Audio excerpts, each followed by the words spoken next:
Hello दोस्तों, आपका अपने प्लेटफॉर्म चौपाल एडुवर्ड में स्वागत है। दोस्तों, आपके पास बहुत बड़ा सुनहरा अवसर आने वाला है, क्योंकि उत्तर प्रदेश शिक्षा सेवा चयन आयोग ने कल गाइडलाइन जारी किया है। जो आपका टीजीटी और पीजीटी नेक्स्ट वैकेंसी आने वाली है, उसमें क्या योग्यताएं होनी चाहिए, उसके संबंध में कल नोटिफिकेशन जारी करके स्पष्ट कर दिया।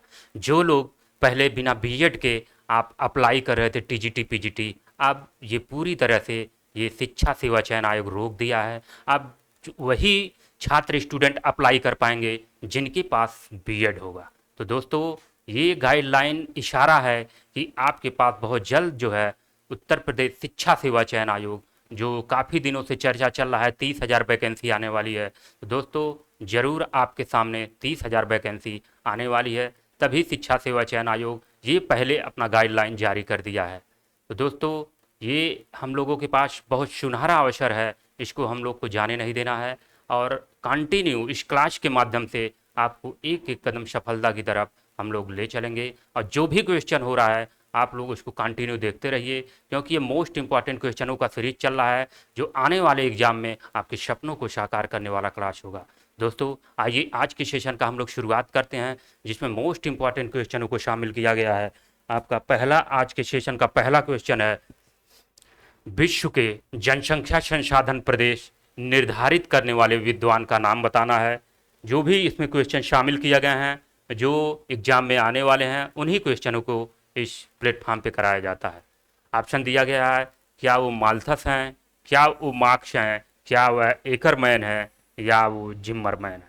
इसमें बताना है विश्व के जनसंख्या संसाधन प्रदेशों को निर्धारित करने वाले विद्वान का नाम आपको बताना है। तो इसमें जो है एकरमैन, ये जो है विश्व के जो है संसाधन प्रदेशों को जो है 5 भागों में इन्होंने बांटा था। तो ये आपका option number C is right हो जाएगा। आइए इसी के क्रम में हम लोग नेक्स्ट क्वेश्चन पे चलते हैं, जहां आपका दिया गया है, निम्नलिखित में से अनुकूलतम जनसंख्या सिद्धांत किसके द्वारा दिया गया था।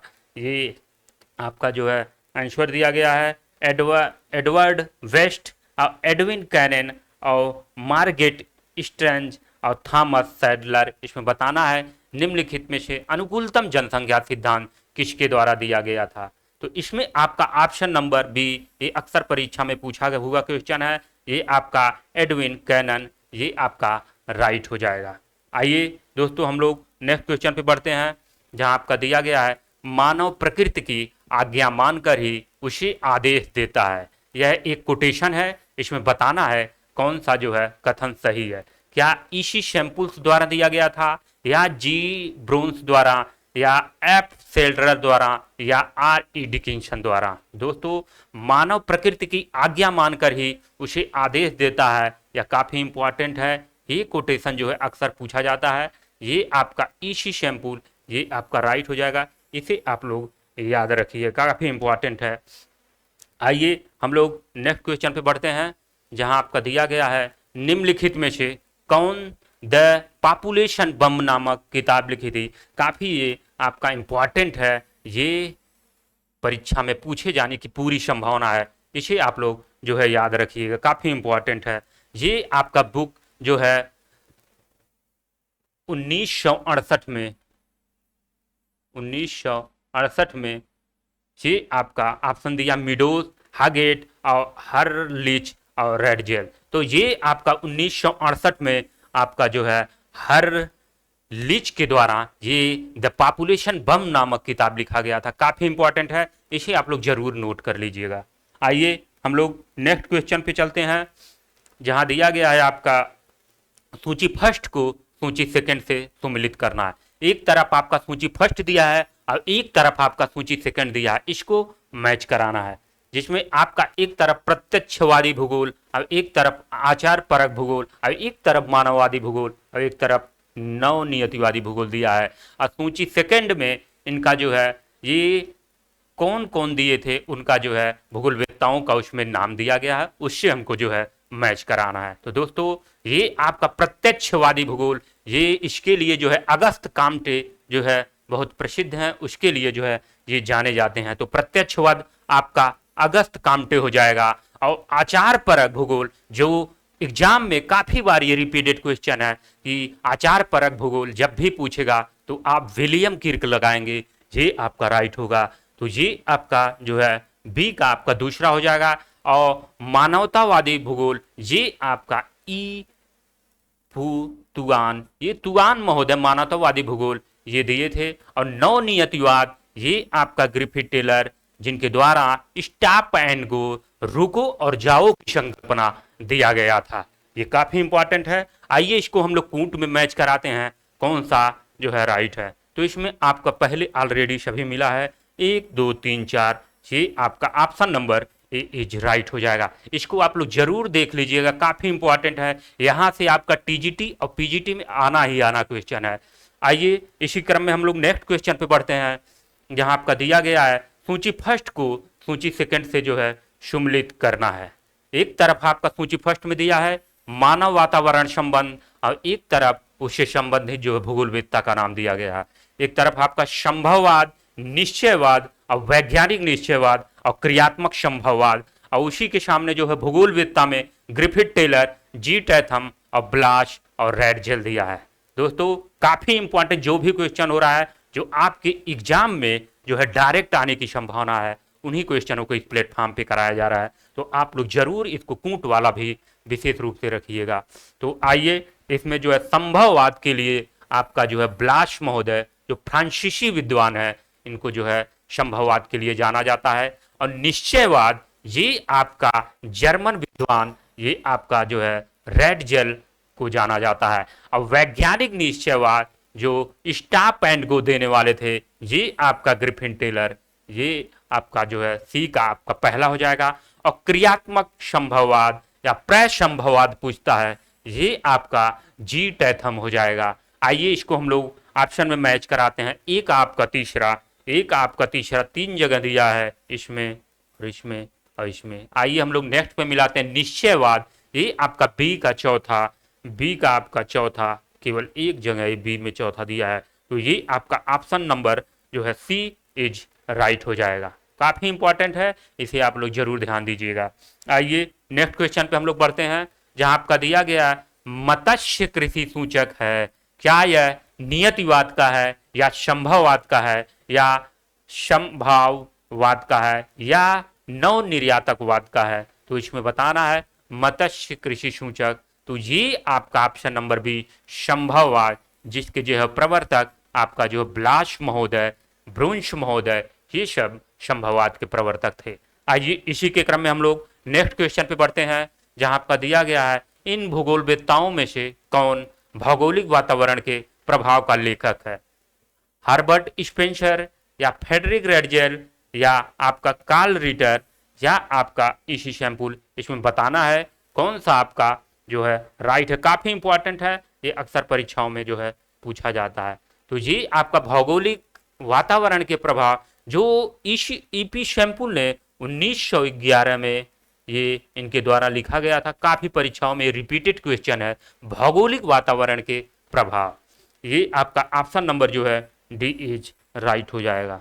आइए इसी के क्रम में हम लोग नेक्स्ट क्वेश्चन पे बढ़ते हैं, जहां आपका दिया गया है जेनरे डी विया संबंधित है। क्या क्रियाकलाप का सिद्धांत या अंतः क्रियाकलाप या आपका डेमोग्राफिक ट्रांजिशन या आपका उपरोक्त में से कोई नहीं? ये आपका काफी इंपॉर्टेंट है, इसे आप लोग जरूर याद रखिएगा। तो दोस्तों ये जेनरे डी विया ये आपका ब्लाश महोदय का ये काफी प्रसिद्ध पुस्तक है। ये ब्लाश जो एक फ्रांसीसी जो है भूगोलवेत्ता थे। तो ये आपका ऑप्शन नंबर ए जो क्रियाकलाप सिद्धांत दिया है, ये आपका option number A is right. क्रियाकलाप का सिद्धांत ये जेनरे डीवा जो ब्लाश महोदय के द्वारा दिया गया था, इसे आप लोग याद रखिएगा। आइए हम लोग नेक्स्ट क्वेश्चन पे बढ़ते हैं, जहां आपका दिया गया है किसने भौतिक भूगोल शब्द का प्रयोग सामान्य भूगोल के लिए किया था? भौतिक भूगोल ये बताना है कि ये शब्द जो है सामान्य भूगोल के लिए किसने किया था। काफी इंपॉर्टेंट है, अक्सर ये परीक्षाओं में जो है ये पूछा जाता है। तो ये आपका जो है हम्बोल्ट और कार्ल रिटर और रेडजेल और रिchthofen दिया है। तो इसमें जो है ये आपका हम्बोल्ट महोदय ने ये आपका जो है भौतिक भूगोल के लिए सामान्य भूगोल का प्रयोग किया था। तो ये आपका option number A is right हो जाएगा। आइए इसी के क्रम में हम लोग नेक्स्ट क्वेश्चन पे पढ़ते हैं, जहां आपका दिया गया है मानव पर्यावरण से संबंध को वैज्ञानिक दृष्टि से स्पष्ट करने के कारक प्रथम पर्यावरणीय नियतिवादी किसे कहा जाता है। काफी इंपॉर्टेंट है, ये जो है आपका पूछे जाने की पूरी संभावना है, जिसमें ऑप्शन दिया है इब्न खालदून और अल बरूनी और अल इर्दिशी और इब्न बतूता। दोस्तों यह जो है अरब भूगोलवेत्ताओं में वह यह विद्वान जो है, जो ये आपका इब्न खालदून दिया है, यह आपका जो है इनका प्रसिद्ध पुस्तक इब्न जो है मुकदमा इनका बहुत काफी प्रसिद्ध पुस्तक है, और ये अरब भूगोल के अंतिम जो है ये विद्वान माने जाते हैं। तो ये आपका इब्न खालदून जिनका प्रसिद्ध पुस्तक अक्सर परीक्षाओं में पूछा जाता है मुकदमा, ये आप लोग याद रखिएगा। ये जो है कोटेशन जो है ये मानव पर्यावरण से संबंध को वैज्ञानिक दृष्टि से स्पष्ट करने के कारण प्रथम पर्यावरणीय नियतिवाद, ये आपका इब्न खालदून जो अरब भूगोल के अंतिम जो है अरब भूगोलवेत्ता माने जाते हैं, ये आपका option number A is right हो जाएगा, जिनकी प्रसिद्ध पुस्तक जो है मुकदमा है, अक्सर परीक्षाओं में पूछा जाता है। तो इसको आप लोग ध्यान रखिएगा। नेक्स्ट क्वेश्चन पे हम लोग बढ़ते हैं, जहां आपका दिया गया है निम्नलिखित ग्रीन हाउस गैसों में से किसका एक उत्सर्जन पूर्णतः मनोविद है। अर्थात इन ग्रीन हाउस गैसों में कौन सा है चारों में जो मानव के द्वारा उत्पन्न होता है। तो इसमें जो है क्लोरोफ्लोरोकार्बन दे रहा है, मीथेन दे रहा है, नाइट्रस ऑक्साइड दे रहा है, और आपका हाइड्रोजन सल्फाइड दे रहा है। तो दोस्तों ग्रीन हाउस गैस ये ऐसा गैस है, जब ये निकलता है तो ऊपर जो है एक लेयर बनाता है, जिससे सूर्य की आने वाली किरणें जब धरातल पे आती हैं और फिर ये ऊपर जब जाती हैं तो एक जो है लेयर बनाता है, जिससे जो है पृथ्वी के टेम्परेचर भी जो है इसके माध्यम से बढ़ता है। क्योंकि जब सूर्य की किरणें जाती हैं तो ये जो है जो वायुमंडल में गैसें हैं, जैसे CO2 हुआ, ये जो है सूर्य के आने वाली प्रकाश को जो है एब्जॉर्ब अवशोषित कर लेती हैं, जिससे जो है पृथ्वी का टेम्परेचर जो है बढ़ जाता है। तो इसमें बताना है कौन सा जो है मनोविद है। तो ये आपका क्लोरोफ्लोरोकार्बन, जो आपका जो रेफ्रिजरेटर और आपका जो फ्रीज हुआ, उन सब से जो है ये आपका क्लोरोफ्लोरोकार्बन, जो से हम लोग CFC बोलते हैं, CFC, ये आपका क्लोरोफ्लोरोकार्बन, ये आपका जो है फ्रीज जो हो गया और आपका जो है रेफ्रिजरेटर से ये निकलता है। तो ये आपका option number A is right हो गया। आइए हम लोग नेक्स्ट क्वेश्चन पे पढ़ते हैं, जहां दिया गया है अम्लीय वर्षा का मुख्य कारक है। आपका ऑप्शन दे रहा है मीथेन और नाइट्रोजन ऑक्साइड का संकेंद्र, और ऑप्शन बी कार्बन मोनोऑक्साइड और कार्बन डाइऑक्साइड का संकेंद्र, और नाइट्रोजन ऑक्साइड सल्फर डाइऑक्साइड का संकेंद्र, और कार्बन डाइऑक्साइड और सल्फर डाइऑक्साइड का संकेंद्र।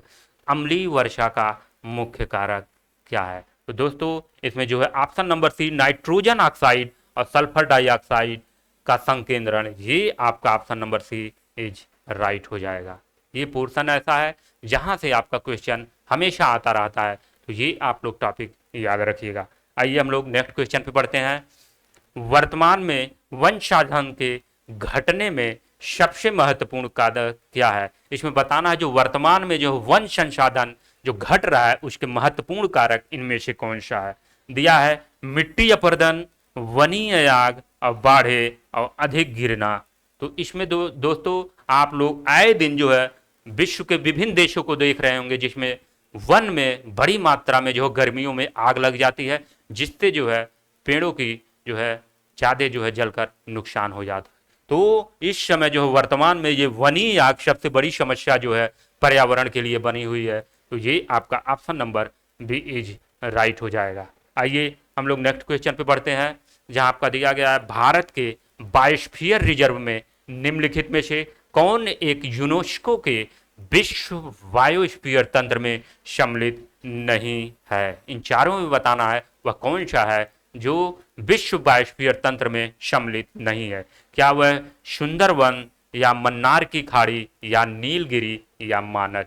तो दोस्तों ये आपका सुंदरवन, मन्नार की खाड़ी और नीलगिरी ये आपका विश्व बायोस्फीयर तंत्र में सम्मिलित है।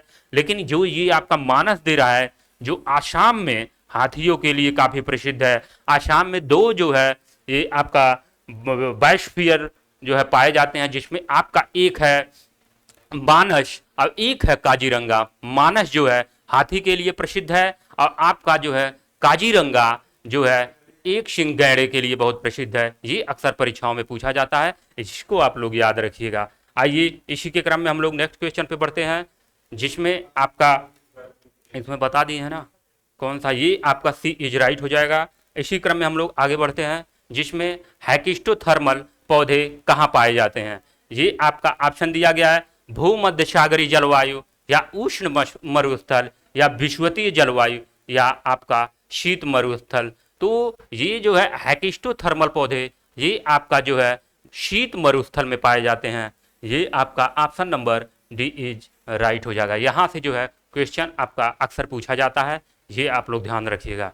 आइए इसी के क्रम में हम लोग नेक्स्ट क्वेश्चन पे बढ़ते हैं, जहाँ आपका दिया गया है निम्न में से कौन सा युग्म सुमिलित नहीं है। इसमें बताना है कौन सा जो है सुमिलित नहीं है। एक तरफ आपका वनों का प्रकार दिया है और एक तरफ मुख्य क्षेत्र दिया है, तो इसमें बताना है कौन सा राइट है। उष्णकटिबंधीय सदाबहार वन कांगो बेसिन दे रहा है और पूर्णधारी वन उत्तरी कनाडा दे रहा है और भूमध्य सागरीय वन जिसे सीएस से दिखाते हैं, जहाँ पे खट्टे फल और रसीले फल पाए जाते हैं, इसको कैलिफोर्निया दिखा रहा है।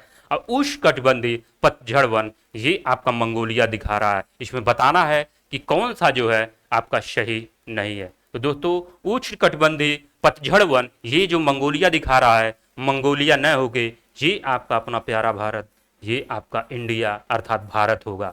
ये आपका जो है इसमें नहीं पूछा है, तो ये आपका option number D is right हो जाएगा, क्योंकि उष्णकटिबंधीय पतझड़ वन मंगोलिया न होके ये आपका भारत होगा। तो ये आपका डी इज राइट हो जाएगा। आइए हम लोग नेक्स्ट क्वेश्चन पे पढ़ते हैं, जहाँ आपका दिया है अल्फा अल्फा है, एक जानवर है, एक प्रकार की घास है, एक जनजाति है और एक नगर है। इसमें बताना है कि अल्फा अल्फा क्या है। अक्सर जो है ये परीक्षा में पूछा हुआ क्वेश्चन है, तो इसे आप लोग विशेष रूप से जो है रखिएगा। तो यह अल्फा अल्फा ये जो है दक्षिण अमेरिका का जो है पंपास वाला जो क्षेत्र है, उसमें जो है यह एक प्रकार की बहुत पौष्टिक जो है एक प्रकार की एक घास माना जाता है। तो ये आपका जो है बी इज राइट माना जाएगा। काफ़ी परीक्षा में जो है अल्फा अल्फा पूछा हुआ है। आइए हम लोग नेक्स्ट क्वेश्चन पे पढ़ते हैं, जहाँ आपका दिया गया है पारिस्थितिकी अनुक्रमण सामान्यतः जन्म देता है किसको। हैबिटाट को जन्म देता है या बायोम को जन्म देता है या क्लाइमेटिक फ्रंटियर को जन्म देता है या क्लाइमेक्स को जन्म देता है। तो दोस्तों ये आपका पारिस्थितिकी अनुक्रमण ये आपका क्लाइमेक्स को अर्थात ये option number D is right हो जाएगा।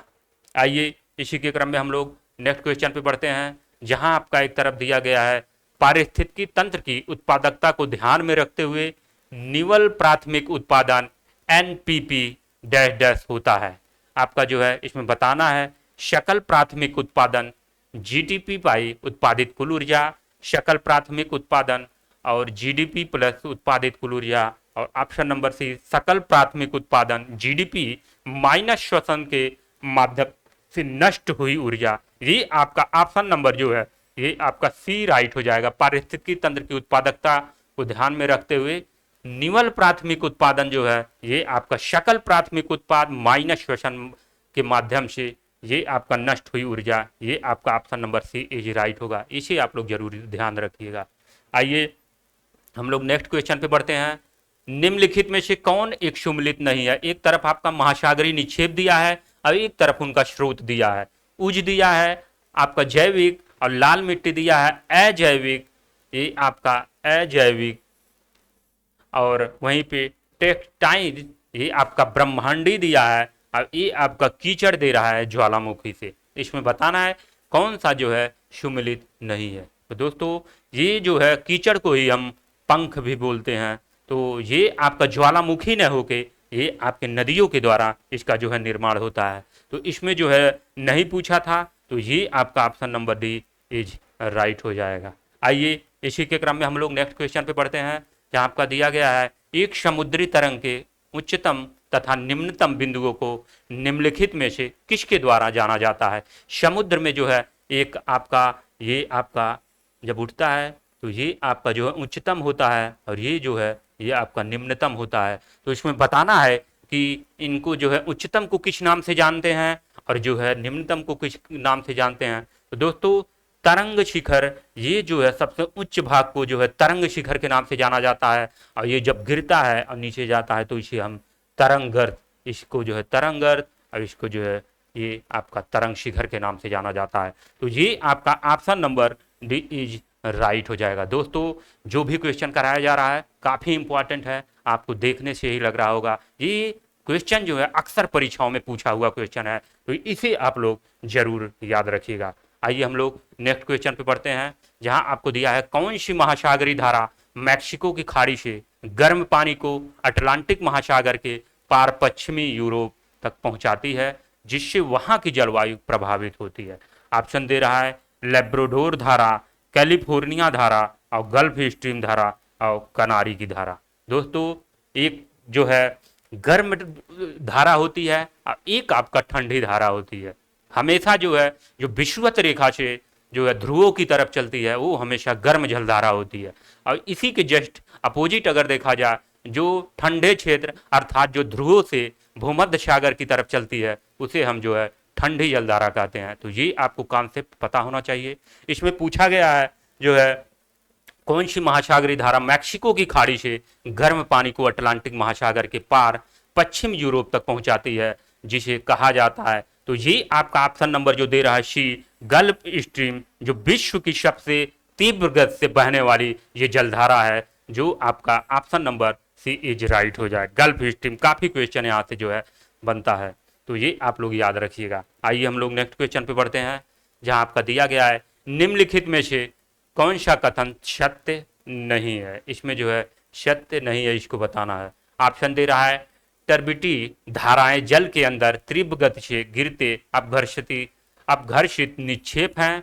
आपका बी दे रहा है टर्बिटी धाराएं अंत समुद्री गहरे खड्डों का निर्माण करती हैं और टर्बिटी की उत्पत्ति जो है ब्रह्मांडीय है और टर्बिटी सागर तट समीप उत्पत्ति की खुरदरी परते हैं। तो दोस्तों जो ये आपका ऑप्शन दे रहा है टर्बिटी की उत्पत्ति ब्रह्मांडी है, ये आपका ब्रह्मांडी न होके यहाँ पे बता रहा है कि टर्बिटी जो है धारा है तो ये आपका जलधारा से संबंधित है, न कि आपका ब्रह्मांडी से। तो ये आपका option number C is right हो जाएगा। ऐसे क्वेश्चन अगर आपको आते भी नहीं है तो आप इल्मिनेट करके इन तीनों ऑप्शन को देखेंगे, कहीं कहीं जलधारा, समुद्री लहरें और ये आपका जो है सागर तट की बात कर रहा है, तो ये आपका सिमिलर तीन ऑप्शन है और ये आपका जो है ब्रह्मांडी बात कर रहा है, तो ये आपका चारों में सबसे अलग दिख रहा है। तो आपको इस बेस पे भी आप लोग इसको सही कर सकते हैं। आइए इसी के क्रम में हम लोग नेक्स्ट क्वेश्चन पे बढ़ते हैं, जहां आपका दिया गया है सागर के सतही जल का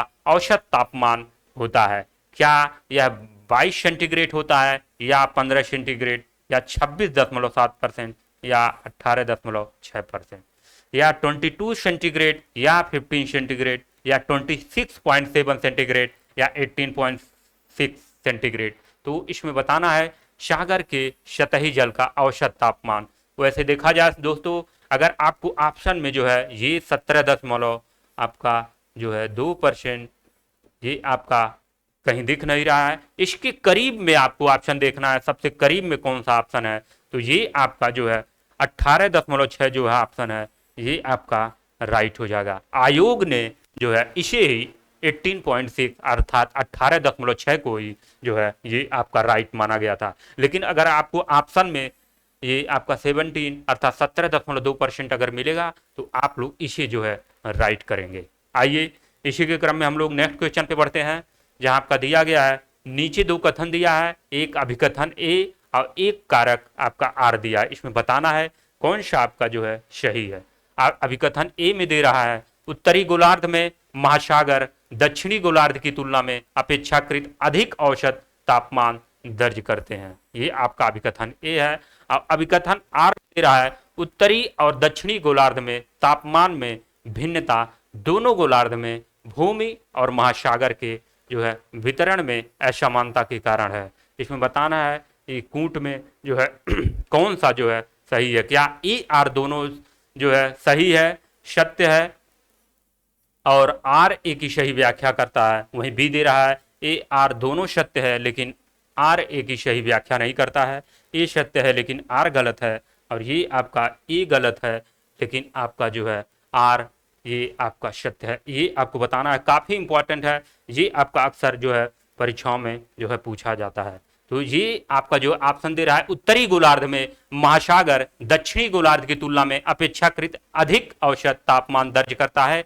तो ये आपका जो है राइट हो जाएगा, क्योंकि जो है उत्तरी गोलार्ध में आपका स्थल भाग जो है ज़्यादा जो है इसके वजह से जो है उसमें जो अपेक्षाकृत औसत तापमान दर्ज करते हैं। और उत्तरी और दक्षिणी गोलार्ध में तापमान में भिन्नता दोनों गोलार्ध में भूमि और महासागर के वितरण में असमानता के कारण होता है, क्योंकि दोस्तों उत्तरी गोलार्ध की अपेक्षा जो है दक्षिणी गोलार्ध में महासागरों की जो है जो औसत क्षेत्र है वह उत्तर की अपेक्षा जो है ज़्यादा है, और उत्तर में महासागरों की संख्या बहुत कम है। इसी वजह से जो है दोनों में जो है ये जो है भिन्नता पाई जाती है तापमान में। तो ये आपका ऑप्शन नंबर जो है ए आपका ए आर दोनों सत्य है, आर ए की सही जो है व्याख्या करता है, ये आपका राइट हो जाएगा। काफ़ी इंपॉर्टेंट है, इसे आप लोग जरूर याद रखिएगा।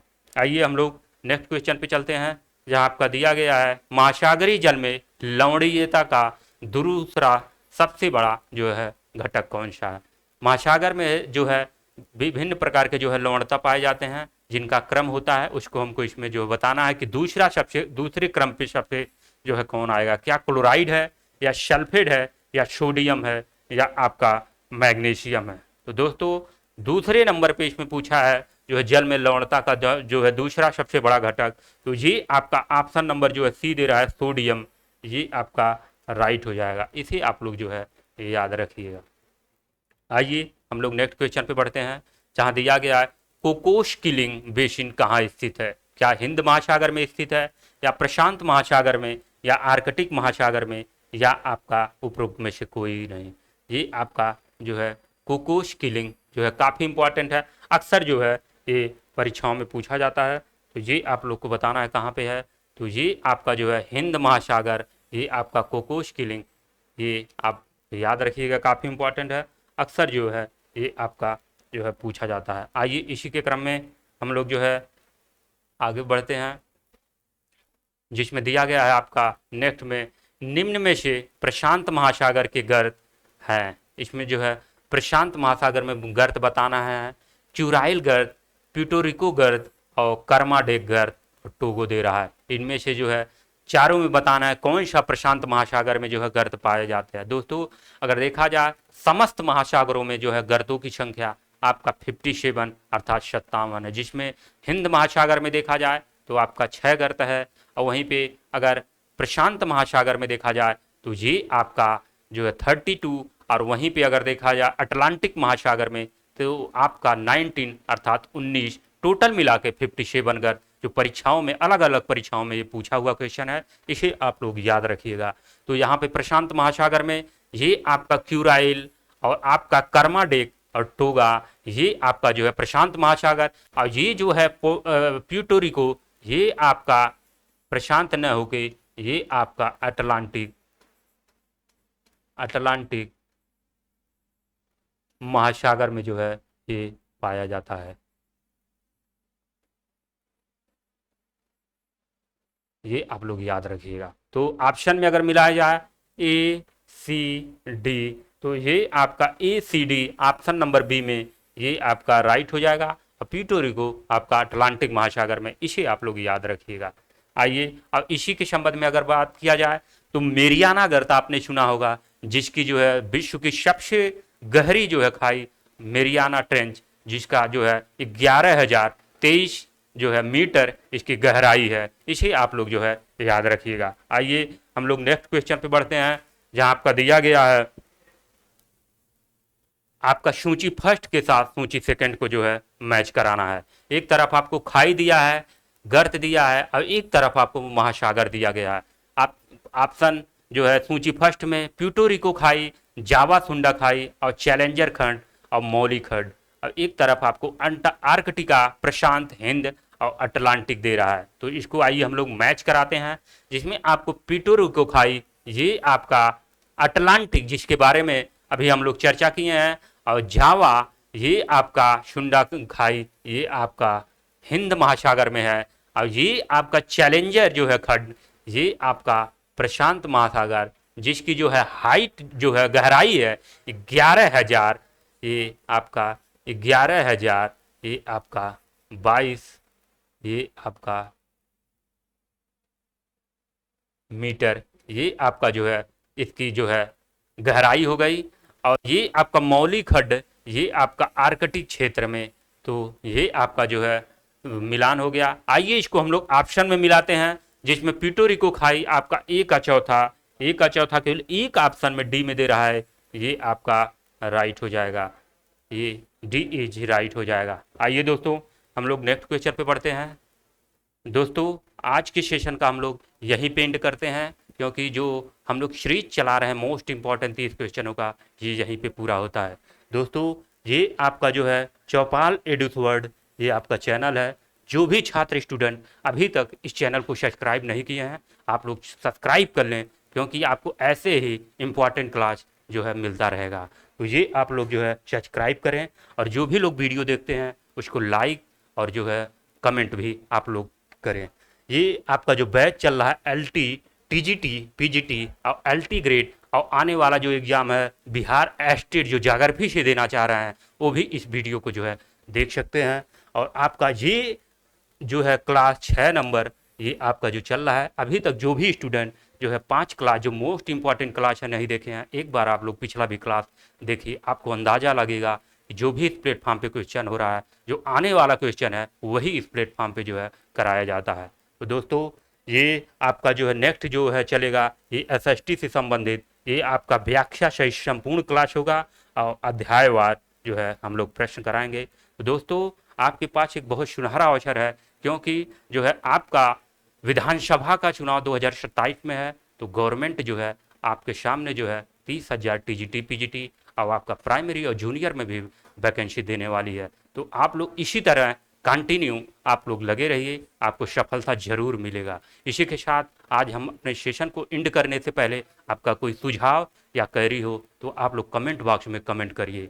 आज की सेशन का हम लोग एंड करते हैं। जय हिंद, जय भारत।